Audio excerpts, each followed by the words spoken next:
The moment my father laughed at my engagement ring, something inside me cracked, not loudly, not in a way anyone else could point to, but sharp enough that I felt it split right through years of training, discipline, and practiced silence, and when he grinned wide enough for everyone in the backyard to see and said, "Engaged," like it was a joke that didn't deserve respect, then added, "Don't pretend, who would ever want to marry you?" While plates clinked, someone snorted, and nervous laughter spread like permission to be cruel, I stood there in uniform slacks and borrowed patience, smiling the same way I'd been trained to smile under pressure. Because that's what you do when you've learned how to survive hostile environments. You don't react, you absorb. But what none of them knew was that exactly 3 minutes later, a car door would shut in the driveway, and the one man my father never wanted to see would walk through the gate, look me straight in the eye, and calmly say, "I'm her fiancé." And the truth is, I knew I'd made a mistake the second I stepped into my parents' backyard, not because of the folding chairs lined up like a town hall meeting waiting to happen, not because of the cheap Bluetooth speaker blasting old summer hits like it was legally required at family gatherings. Not even because my aunt squinted at me and said, "You look tired," in that way people say it when they mean something else, but because of the smell: burgers, lighter fluid, warm potato salad, sunscreen melting into skin, the smell of pretending everything was normal, the smell of a family that only functions when no one tells the truth. And I hadn't really been home in months, not truly, just fly in, fly out visits where nothing could stick. And I told myself this was different, just a simple cookout, nothing loaded, nothing formal. And that lie was my first mistake, because my mother spotted me instantly and waved like she was greeting a camera, hugged me fast and stiff like a photo op, then stepped back and scanned me from boots to collarbone and said, "You look thin." And I replied, "I'm fine," automatically, because when you're in the military, you learn that honesty invites interrogation.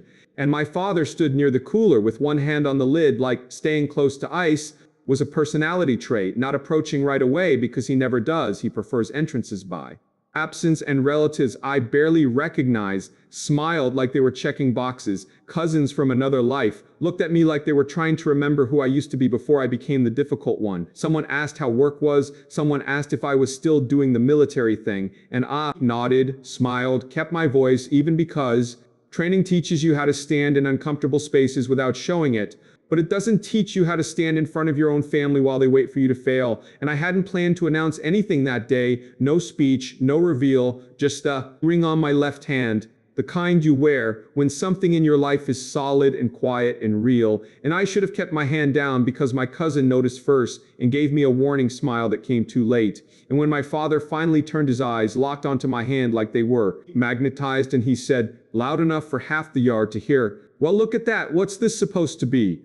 I felt that familiar tightening in my chest, the pre-impact moment, and when I said it's a ring, he laughed, a big confident laugh designed to invite others in so they wouldn't feel left out, and said, "Don't tell me you're engaged. Come on, don't pretend. Who would want to marry you?" And for half a second, the yard went quiet before nervous laughter filled the gap, and my mother didn't look at me. She looked at him, silently telling me, "Don't start. Don't make it awkward. Don't ruin the day." And I swallowed metal and stayed quiet, which my father took as confirmation, smirking as he said he was just being honest and reminding everyone I'd always had a strong personality, the family euphemism for too much. And as plates became fascinating and eyes dropped to the grass and tension thickened, my father leaned back and asked where my imaginary fiancé was.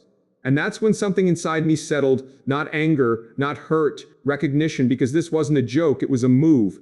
And just as he waved it off, claiming he was saying what everyone was thinking, the air shifted. Behind me, a car door closed, footsteps hit gravel, and a calm voice I knew like home said, "Sorry I'm late, traffic was rough." And when I turned and saw Daniel standing there, holding a small bakery box like it mattered, smiling at me first like I mattered, asking if I was okay, then extending his hand and saying, "I'm Daniel, I'm her fiancé," the silence that followed wasn't polite, it was stunned.